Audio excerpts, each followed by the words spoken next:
Hello friends, welcome to the Lokayan IS Academy. I am Sumit Katarmal. Today we are going to see the analysis of the polity part from the Civil Service Preliminary Examination 2023 paper. So the number of questions in the 2023 from the polity is almost 14 to 16. So we directly cannot divide the questions in the polity or the other parts. Some have the current relevance, but in generalized we can divide it in the 14 to 16 question from the polity. Some are analytical in nature, some have factual base, and in my opinion we can divide that 6 to 8 questions are from the easy part, whereas 2 to 3 questions from the somewhat moderate difficulty and 2 to 3 questions have extremely difficult, which there is a requirement of huge analysis of the previous year questions paper as well as the current topics, and there is a requirement of the generalized reading from the like the flag codes, the presidential election and the prison like the acts. So continuously UPSC following this trend from year after year that they are asking the questions not from core polity part, also from the other current news and the related acts. So directly we are going to see the first question from the polity part is question number 7. So first we are discussing the set D of the preliminary examination paper.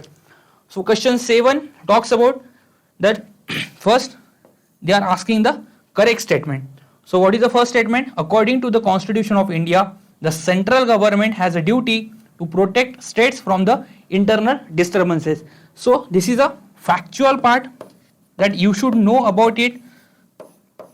This is mentioned under the article 355 of the Indian Constitution that central government has the duty to protect the states from the internal disturbances, and if on the basis of this they can implement the article 356, that is presidential rule over the state. So this is the article 355.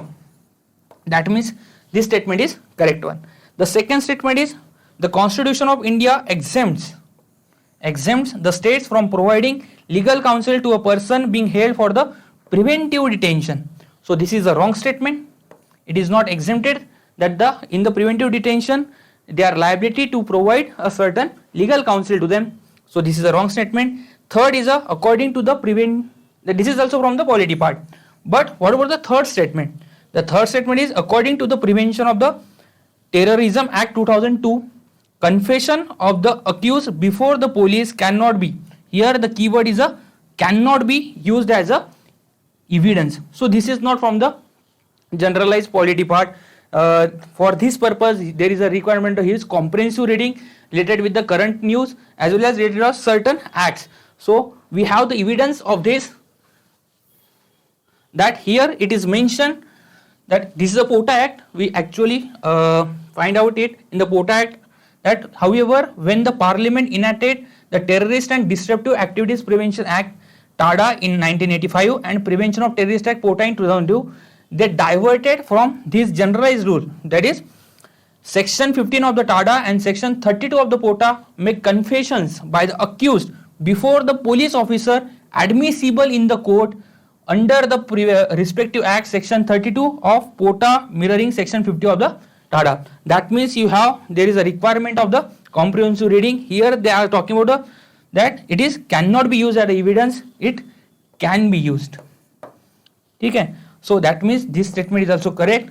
So right answer will be the only one statement that is correct from the above three.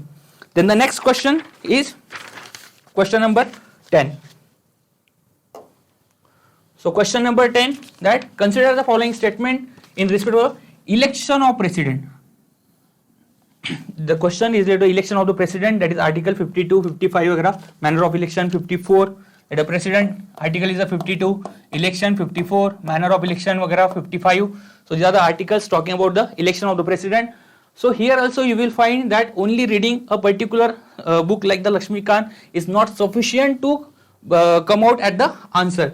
So let's go for the question. First statement is the members nominated to either house of the parliament or the legislative assemblies of state are also eligible to be included in the electoral college. Here the keyword is the members nominated. That all we know that nominated members are not part of this election. That means this statement is a wrong one. Second, higher the number of elective assembly seats, higher is the value of vote of each MLA of that state. So this is the generalized statement which is also not mentioned in the any particular book. Actually this statement is the wrong one, and we have the proof for this, like this one. So this is the from the 2022 presidential election commission report, and here we can see that the Goa has the 40 number of seats in the legislative assembly, whereas the value of each vote is a 147 20, whereas Arunachal Pradesh has the 60 seat, value is a 81. Higher number of seats, lower number of this value. Another reason is related with this one, like the 32 and the 7, 60 and the 26. Here 60 and the 8, here are the 60 and the 26 for the this Tripura. That means this statement is the wrong one. Then the another statement, the value of vote of each MLA of Madhya Pradesh is greater than that of Kerala. So this is also not present in any generalized textbook. For that purpose we have to follow the election commission like this reports. So report talks about the Madhya Pradesh and the Kerala. So value of the each vote of the MLA in the MP is a 131, and in the Kerala it is 152. That means the value of the Kerala is greater than the value of the MP. So this statement is also the value of the vote of each MLA of the MP is greater than that of Kerala. It is not greater than, it is a less than Kerala. So this is also the wrong statement. The next is the value of vote of each MLA of the Puducherry is higher than that of the Arunachal Pradesh. So for this, that is the Puducherry and the Arunachal Pradesh. So Arunachal Pradesh value is the 8, whereas the Puducherry value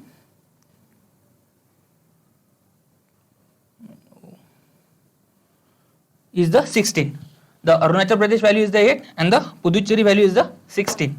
So that means the value of the Puducherry is higher than that of Arunachal Pradesh is the right statement. That means second, the fourth statement is the right one.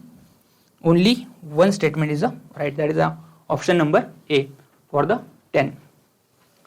The next question is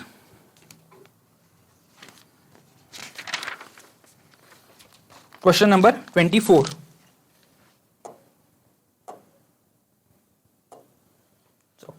So question number 24 talks about the flag code of India. So consider the following statement in respect of the national flag of India according to the flag code of India 2002. One of the standard sizes of the national flag of India is 600 mm by the 400 mm. This is not present in any generalized textbook or any of the book. This can come from the comprehensive reading of the different acts which are so much important for the UPSC related preparation. So we have the proof for this is like we are referring directly to the flag code of India. So in the flag code of India it is mentioned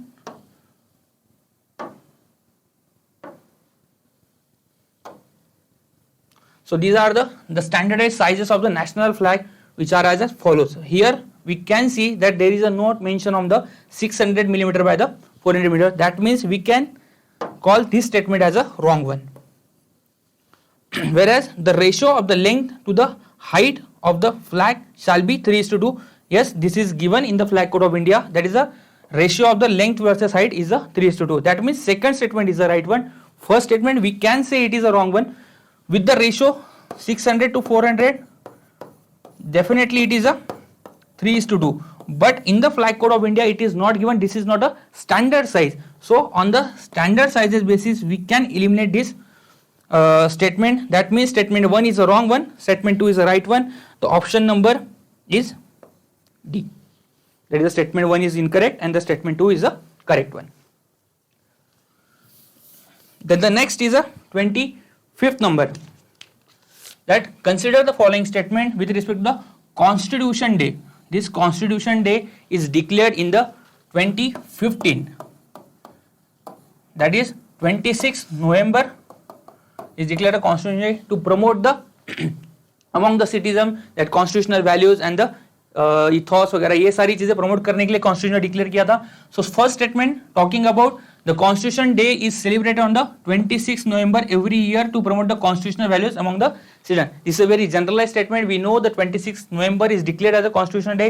Why? Because 26 November is a day in the 1949 where we adopted the our constitution. This is the date of adoption. So this is a generalized and the right statement. The second statement is on 26 November 1949 the Constitution Assembly of India set up a drafting committee under the chairmanship of Dr. B.R. Ambedkar to prepare a draft Constitution of India. Here you have to mark the number of facts given in any statement. The fact is 26 November 1949. Here this is the date of adoption, not the date of formation of the Constitution in the Constitution Assembly, the drafting committee. The actual date of the drafting committee formation is the 29th August 1947. This is the date of adoption. That means the second statement is a wrong one. First is the right statement, second is the wrong one. That means the correct answer is a C. That is statement 1 is correct, but the statement 2 is the wrong one. Next question from the polity is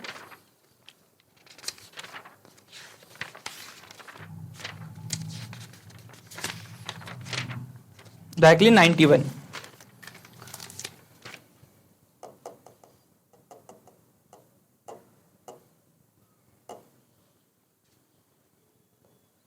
So 90th question.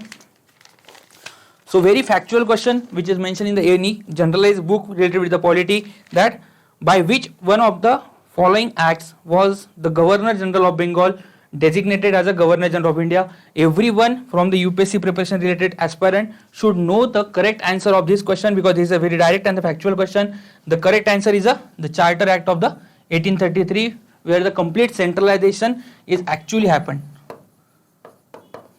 Complete centralization of the power which actually happened in the 1833 Charter Act, and the decentralization started from the 1858 Act. So this is the question, this is the answer of the 90th. The next is a 91. In essence, what does due process of law means? So very simple question, but there is a need of the interpretation. So here question of interpretation. So in India earlier we used to follow the procedure established by law which is given in the B. That procedure established by law with the adoption of the constitution from the UK. Okay, this we have brought from the UK. Whereas due process of law adopted by the India since the Maneka Gandhi case.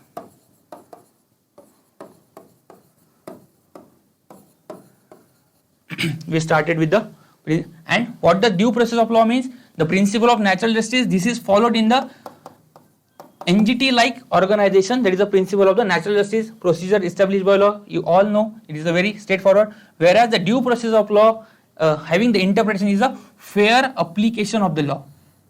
The fair application of the law to the everyone without any discrimination. This can be the answer of the due process of law mean. That means C is the right answer of the 91st question.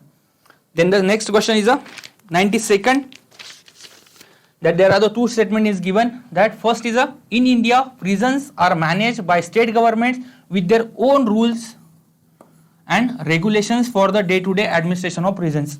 So UPSC asking on the prisons. This is the second or the third question in the last 2-3 years on the prisons, and this statement that prisons falls under the state government administration. That means this question is a this statement is a right one. The next, in India prisons are governed by the Prisons Act of the 1894, which expressly kept the subjects prison in the control of provincial government. This provincial government is nothing but the state government. Okay, so this statement is also the right one. That means we can say that both the statements are the right one. That the statement 1 and statement 2 are correct, and the statement 2 is the correct explanation for the statement 1. That means the answer is a A. The next is a 93rd. Which one of the following statement best reflect the chief purpose of the constitution of the country? So they are continuously asking the relevance of the constitution, chief purpose of the constitution, the interpretation of the constitution, even the fundamental rights related questions. So here the A option is a, it determines the objective for the making of necessary laws. Okay, this can be the interpretation or the chief, but it is not the chief purpose or the only purpose. Next is a B. It enables the creation of political offices and the government. There are the other purposes of the constitution as well. This is, we can say that this is not also the chief purpose. Next is a it defines and limits the powers of the government. This can be the chief purpose of the constitution, which actually defines the powers of the various government, that is the central government, state government, and we know that these powers are defined under the 7th schedule as well, where there are the 3 lists, there is a union list, state list as well as concurrent list, and the different subjects where the different governments can govern the multiple administration related activities within a state as well as a central level. So C can be the option of the 93rd question, that is the chief purpose of the constitution is to define and limit the powers of the government. It also limits the power of the government, that means we are following the separation of the power as well as the division of power. The next is a 94th question, that in India which one of the following constitutional amendments was widely believed to be enacted to overcome the judicial interpretations of the fundamental rights. We know that the first amendment enacted by the Nehruvian government with the insertion of the 9th schedule in the constitution, and in the 9th schedule that these laws inserted in the 9th schedule are cannot come under the judicial review of the Supreme Court as well as the High Court. And this also amendment, the Article 14, Article 19 and other articles from the instant constitution. That means we can say that this which amendment from the following amendments was widely believed to be enacted to overcome the judicial interpretation of the fundamental rights. Here the actually amendment Article 14 and 19, and we can say that the correct answer will be the first amendment, which restricted the judicial interpretation through the insertion of this 9th schedule. So answer may be the A, first amendment. Next is a 95th.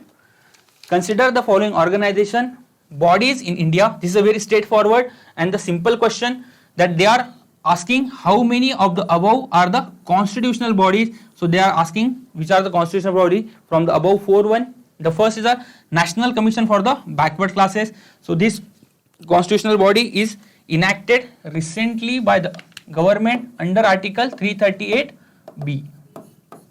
So 338B, National Commission on the Backward Classes, that means it is one of the constitutional body in our constitution. So next is earlier it is a statutory body, now it is a constitutional one. Next is the National Human Rights Commission. This is a statutory body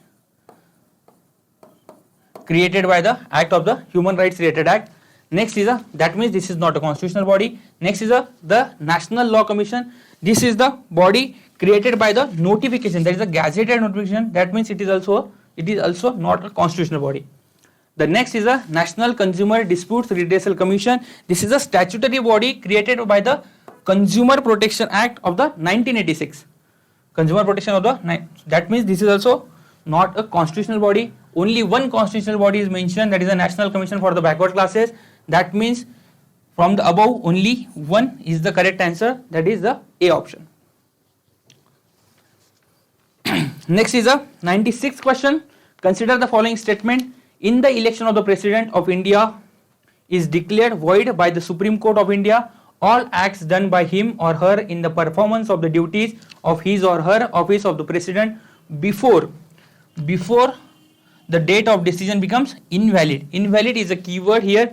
We know after election of the President, before declaring the election void, the acts done by the President of the India is valid and it cannot be invalid. That means here the keyword is invalid. So these actions are the valid one. That means this statement is a wrong one. Next, election for the post of the President of India can be postponed on the grounds that some legislative assemblies have been dissolved and election are yet to be placed. This is the wrong statement. It cannot be postponed. It carry forward. It is governed under the presidential election rules, and presidential election different acts is also there. So it is governed under that. So it cannot be postponed. It is taken place even if there is a dissolution of the certain legislative assemblies.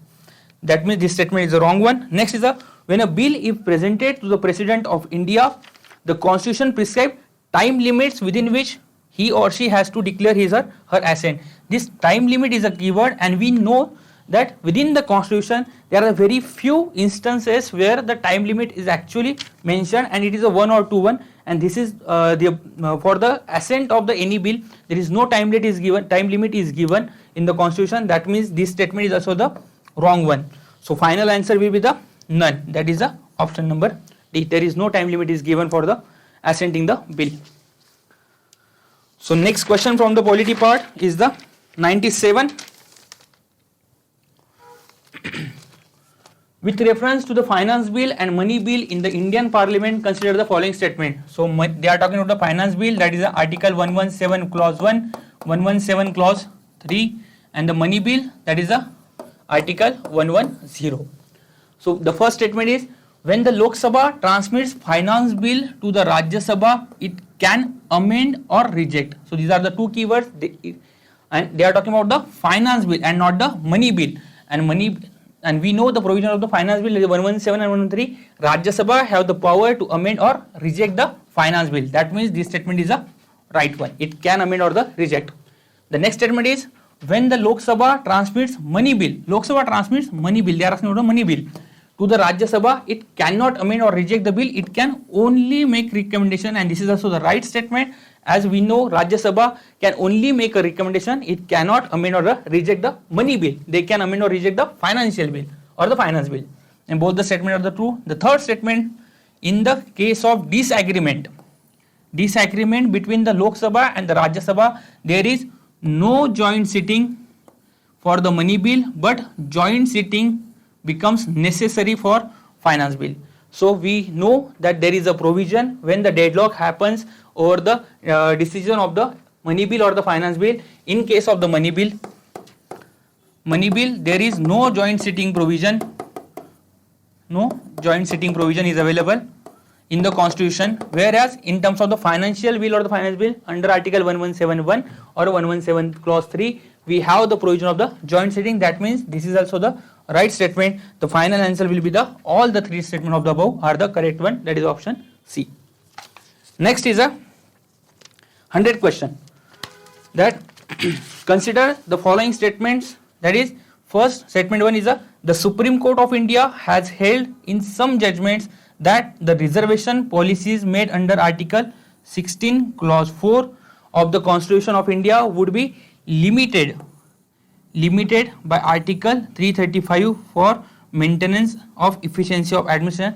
This is recently in various judgments Supreme Court clarified that reservation can be promoted, but only if with the maintenance of the efficiency of the administration. We cannot compromise the efficiency of the administration with the reservation. That means this is a right statement, that Article 335 limits the reservation related policies for the promotion of efficiency of the administration. Next is Article 335 of the Constitution of India defines, here the keyword, defines the term efficiency of the administration. We know throughout the Constitution there are the very few instances where the Constitution defines any term, whereas multiple terms are defined through the various judgments of the Supreme Court or in the other rules. That means Constitution do not define generally in any terminology. Here also the efficiency of the administration is not completely defined in the Constitution. That means statement 2 is the wrong one. So statement 1 is the correct and statement 2 is wrong. That means we can choose the option C. The statement 1 is correct, but the statement 2 is the incorrect one. So this is the complete discussion and the analysis of the polity part from the 2023 UPSC paper, and there are the different parts of from the geography, economy and other parts of the preliminary paper is taken by the different faculties from the Loka and IAS Academy.